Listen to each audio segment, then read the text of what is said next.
તો સ્થાનિક સ્વરાજની ચૂંટણીમાં આપની જીતનો મુદ્દો વિસાવદરના ધારાસભ્ય ગોપાલ ઇટાલિયાનું આ મુદ્દે નિવેદન સામે આવ્યું છે। 13 તાલુકા પંચાયતોમાં આપને પૂર્ણ બહુમતી મળી। નર્મદા જિલ્લા પંચાયતમાં આપને મળી છે પૂર્ણ બહુમતી। 35 થી 40 જેટલી પાલિકા મનપામાં આપને સીટ મળી છે। જનતાએ આપને મજબૂત રાજકીય વિકલ્પ તરીકે સ્વીકાર્યો છે તેવું ગોપાલ ઇટાલિયાએ જણાવ્યું।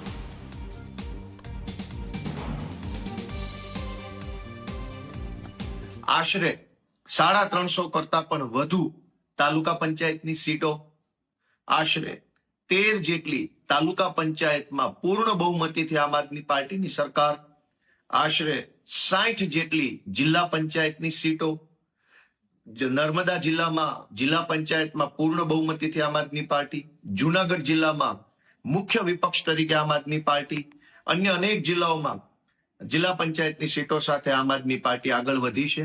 અને એ સિવાય 35 થી 40 જેટલી નગરપાલિકા અને મહાનગરપાલિકાની સીટો સાથે મળીને આમ આદમી પાર્ટીએ જબરજસ્ત પરફોર્મન્સ આ સ્થાનિક સ્વરાજની ચૂંટણીમાં મેળવ્યું છે। એ બદલ ફરી એક વખત ગુજરાતભરની જનતાનો હું આભાર વ્યક્ત કરું છું।